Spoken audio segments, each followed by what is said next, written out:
Com alegria e com a graça de Deus, com as luzes e o amor do Divino Espírito Santo, com a proteção e as bênçãos do Senhor Jesus dos Passos e do Cristo ressuscitado, a todas e todos, telespectadoras e telespectadores, nesse momento diretamente da TV Primer, TV São José, levando a mensagem de vida, otimismo e esperança na voz e na palavra do Padre Pedro José Keller.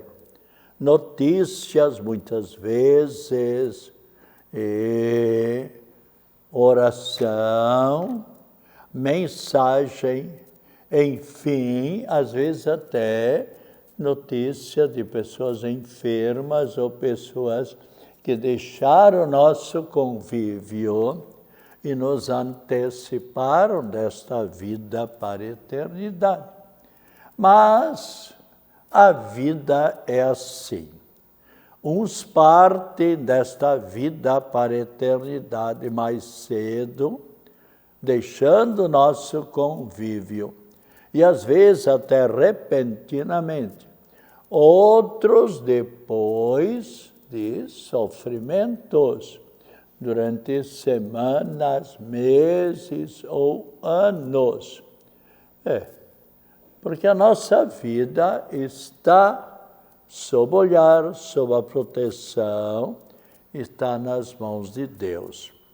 Eu, aliás, de modo geral, diariamente, ao me levantar, eu agradeço a noite que eu tive a graça de descansar, e grande parte das noites, um sono repousante, um sono tranquilo, e ali eu me coloco e rezo pelos parentes, por todos que trabalham para o bem, rezo em favor de todos meus familiares, em favor dos sacerdotes religiosos, também em favor dos telespectadoras e telespectadores, e me coloco sob o olhar, sob a proteção de Deus.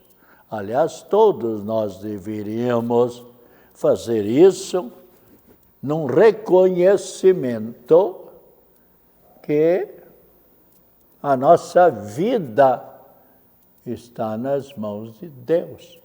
Então, aqui, como muito bem, a gente então dirigiu a todos, telespectadoras e telespectadores, a todos que nesse momento estão em sintonia conosco e procurando lutar e nos esforçar para que possamos viver sempre do melhor modo possível, na amizade e na graça de Deus. A gente foi professor de milhares e milhares de adolescentes e de jovens, e mesmo pessoas adultas, e muitas pessoas têm perguntado: Padre Pedro, por que foi necessário que Cristo Jesus viesse, deixasse a eternidade e viesse habitar o nosso pequeno planeta, a Terra, para aqui assumir a natureza humana em tudo igual a nós, menos o pecado. Vejam bem, se nós abrirmos a palavra de Deus, vemos no capítulo 1, versículo 1 e 28, capítulo 1, versículos 1 e seguinte, versículo 26, onde então nós lemos, então Deus disse, façamos o homem à nossa imagem e semelhança.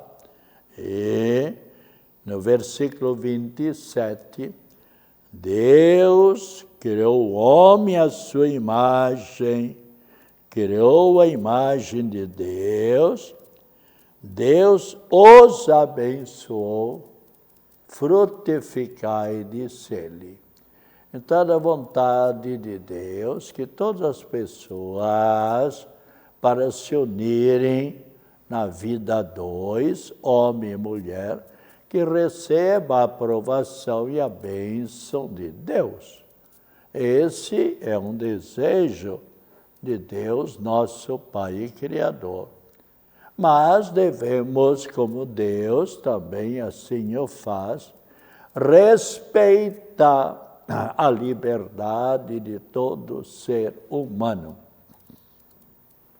E nos diz a palavra de Deus, quando Deus viu que tudo estava de comum acordo na natureza, que havia lugar para a existência do ser humano, Deus então criou o ser humano e colocou-o num lugar aprazível, num lugar agradável, especialmente chamado o paraíso. E ali também colocou nossos primeiros pais. Mas o que é que aconteceu? A certa altura, conforme lemos na palavra de Deus, simplesmente eles rejeitaram obedecer a Deus, dizendo, nós também temos uma grande capacidade intelectual, nós também somos muito bonitos, nós temos a nossa liberdade, nós queremos ser livres, não mais obedecer à Trindade Santa. E o que é que então Deus veio ao encontro deste casal que ali estava se excedendo no seu orgulho? E lemos no capítulo 3, versículo 19, onde Deus disse para eles, vocês não vão mais me obedecer? Então, Deus os ameaçou e os expulsou da felicidade, e dizendo para eles, doravante comerás, veja só, o teu pão com o suor do teu rosto, até que voltes à terra de que foste tirado, porque és pó, e em pó te has de tornar. Então, Deus os expulsou do paraíso, e daí nós vemos todos os seres humanos, de modo geral, lutando, se esforçando, suando diariamente para conquistar no seu trabalho o pão diário. E o que é que acontece no findar de nossa existência? O nosso corpo, que é matéria, se transformará em pó, seja no crematório, seja sendo levado para o cemitério. Então, onde também se decomporá, tornando-se pó, cinza. E o que aconteceu? Simplesmente o céu, por causa do pecado de orgulho dos nossos primeiros pais, o céu, a felicidade eterna, estava fechado para o ser humano. Mas veja bem, naquele momento do pecado de orgulho de nossos primeiros pais, Deus também disse: eu tenho compaixão dessas criaturas, e um dia eu enviarei o Salvador, Cristo Jesus. E o que aconteceu? Passaram-se séculos e séculos e séculos, e a felicidade eterna estava fechado para todos os seres humanos. Tanto é que nós rezamos no creio. Quando rezamos o credo, nós rezamos: Cristo Jesus ressuscitou ao terceiro dia, como ele mesmo afirmou, e desceu à mansão dos mortos, onde todas as pessoas que foram morrendo, o céu estava fechado. Então desceram para a mansão dos mortos, para o lugar não de felicidade completa, e até o dia em que, novamente pela morte de Cristo Jesus, no alto da cruz, Cristo Jesus trouxe a redenção, trouxe a felicidade para todos os seres humanos, abrindo novamente as portas do céu, as portas da felicidade eterna. E agora veja bem que está bem claro em Isaías, profeta, no capítulo 14,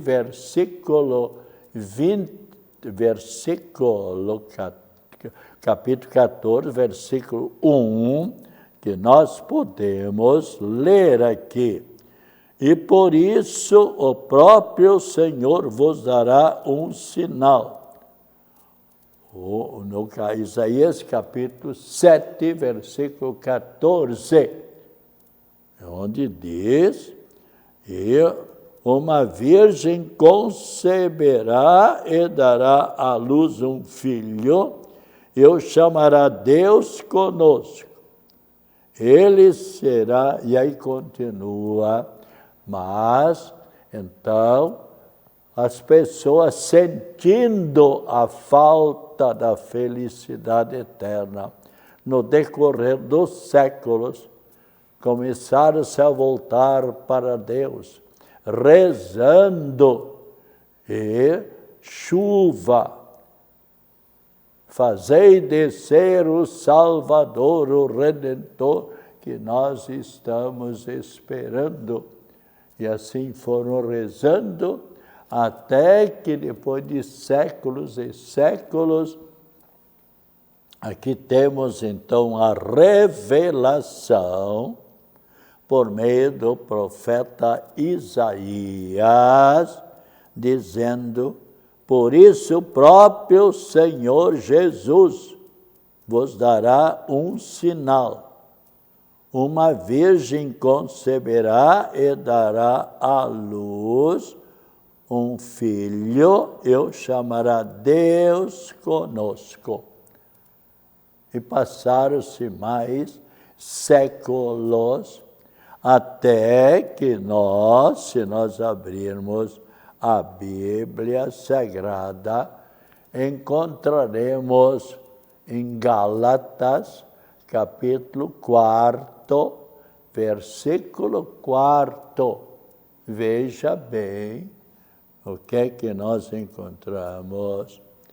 Mas, quando veio a plenitude dos tempos, Deus enviou seu Filho, que nasceu de uma mulher e nasceu submetido a uma lei, a fim de remir, a fim de salvar os que estavam sob a lei, para que recebêssemos a sua adoção.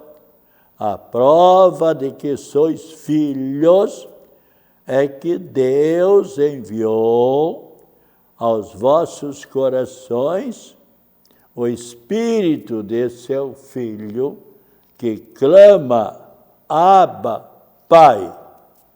Portanto, veja bem, portanto, já não és escravo, mas filho.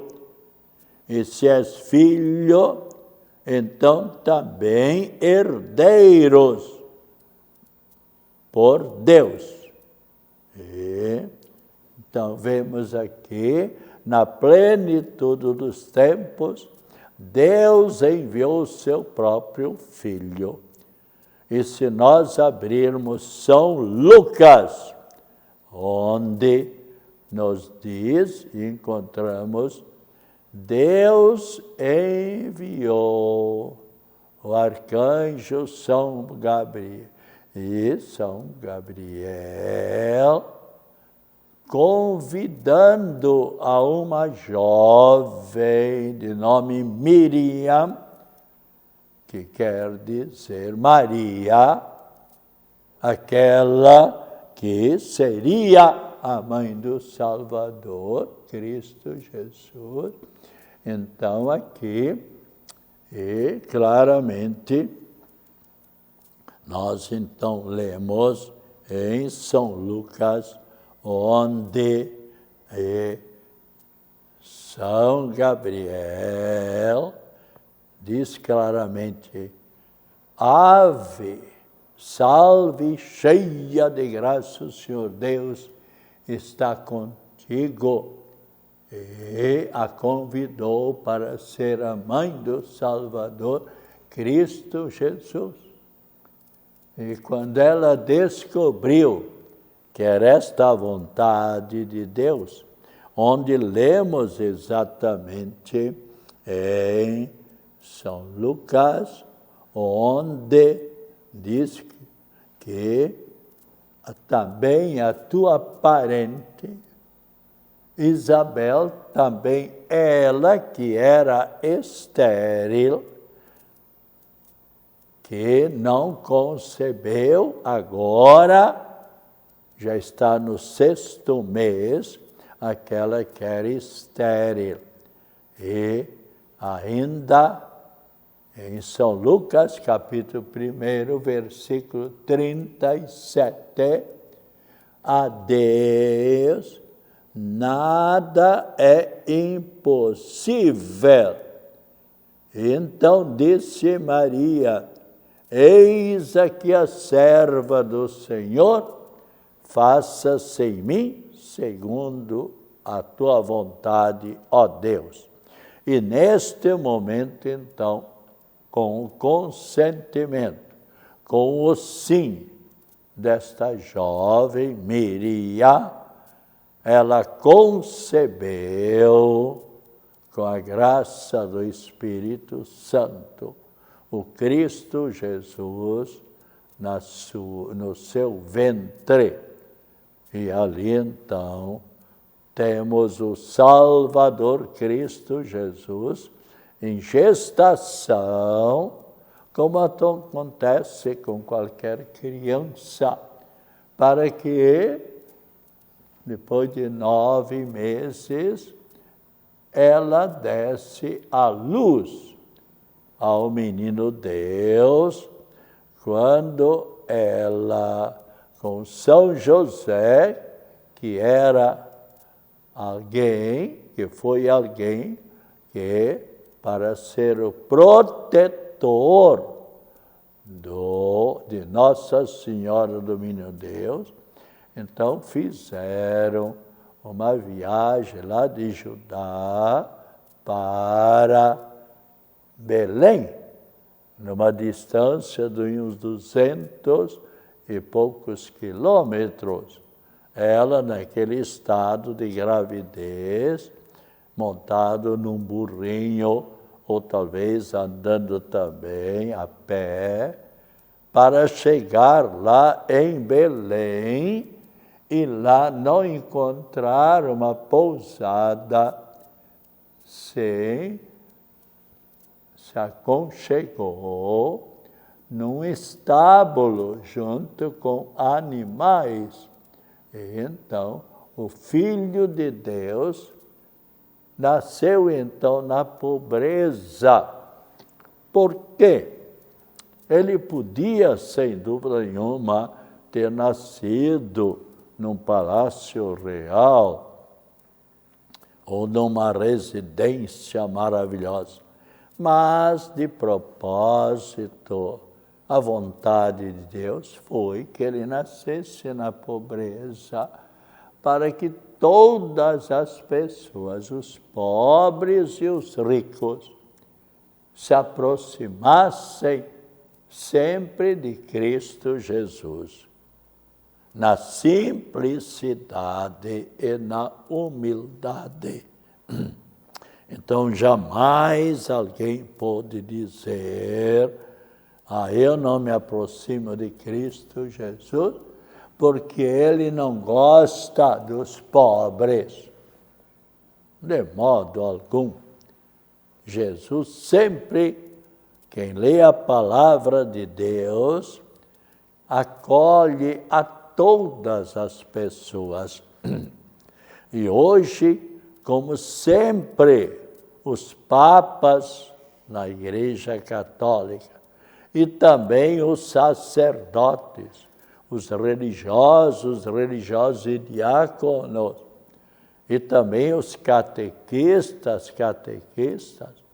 também os coordenadores das mais diversas pastorais, sempre deverão tomar o exemplo de Cristo Jesus, o acolhimento.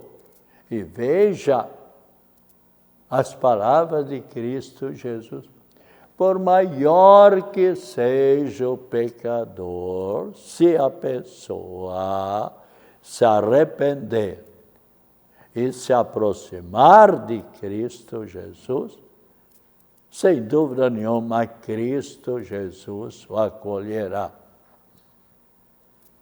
E se você quiser ver Cristo Jesus, que quer a felicidade de todos e cada um de nós, e Ele sabe melhor do que qualquer pessoa que longe de Deus ninguém é feliz.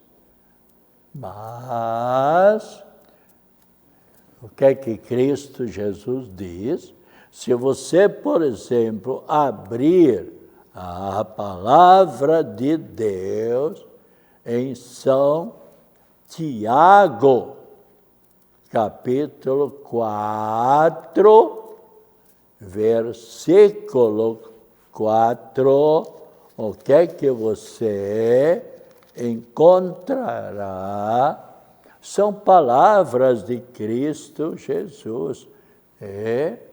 Está aqui, São Tiago, capítulo 4, versículo 4, onde Cristo Jesus, então, capítulo 4, versículo 8, está bem claro: aproximai-vos de Deus e Deus se aproximará de vós. Por que Cristo Jesus diz isso? Porque Ele que quer a felicidade de cada um de nós, sabe que toda pessoa que se aproxima de Cristo Jesus, que ouve a mensagem de Cristo Jesus, como lemos aqui, aproximai-vos de Deus e Deus se aproximará de vós. E veja, lavai as mãos, pecadores, purificai os vossos corações, homens de dupla atitude. O que quer dizer isso de dupla atitude? Que um momento estão com Cristo Jesus, no outro momento se deixam levar pelo espírito do orgulho, pelo espírito do mal, pelo espírito das trevas. Não é esta a vontade de Cristo Jesus, nem de Deus. Então, e na segunda leitura que nós ouvimos da missa de domingo, onde a palavra de Deus veio ao nosso encontro e nos diz para seguirmos tudo aquilo que é agradável a Deus. O que é agradável a Deus? É nós andarmos pelo caminho do bem, é usarmos a bondade, conforme o próprio Cristo Jesus nos pede, nos ensina. E como os santos agiram na sua vida, procurando sempre pautar a sua vida pelo caminho do bem. E assim, os santos que celebramos hoje são Nicésio, Crispina, Dalmácio e, de modo especial, também São Júlio, São Potâmia, São Crispim, São Febe, São Grato e seus 7 companheiros mártires, igualmente São Pelino. Então, procuremos nós sempre sermos agradáveis à Trindade Santa e especialmente ouçamos o que nos diz a palavra de Deus, a segunda leitura da primeira carta aos Tessalonicenses, onde lemos: Irmãs e irmãos, o Senhor vos conceda que o amor entre vós, a caridade, para com todos aumente e transborde sempre mais, a exemplo do amor que temos por vós, que assim Ele confirme os vossos corações numa santidade sem defeito, vinda de nosso Senhor Jesus Cristo, com todos os seus santos e santas. Enfim, meus irmãos, eis que vos pedimos e exortamos no Senhor Jesus, aprendestes de nós como deveis viver para agradar a Deus, e já estáis vivendo assim, mas fazei progressos ainda maiores. Conheceis, de fato, as instruções que temos dado em nome do Senhor Jesus. Então, estamos terminando mais esse programa e voltaremos na próxima quinta-feira, das 2h30. Aliás, na próxima terça-feira e quinta-feira, das 2h30 às 3h. E neste sábado, dia 7, às 19h, especialmente no Clube 12, na frente da igreja Nossa Senhora do Carmo, em Coqueiros, haverá um grandioso bingo. Tem mais ou menos lá o salão para umas 1000 pessoas, com diversos e grandiosos prêmios para todos que participarem deste bingo. E os nossos telespectadores, John Neissens, Gladys, Luiz Kuhn, Diogo Ney, Ribeiro, Aviton Reis da Silva, Neymar Arcanjo, Sirimbelli, Claudete Regina de Souza e Kleber Faganelli Borges. Saúde, paz, alegria, acompanhada das mais ricas bênçãos da Trindade Santa e de Nossa Senhora da Saúde, e a nossa prece em favor de todas e todos, mas especialmente também pelas pessoas enfermas, a bênção em favor de Deus, em favor dos doentes, em favor da água, em nome do Pai, do Filho e do Espírito Santo. Amém. Voltaremos na próxima terça-feira, se Deus quiser.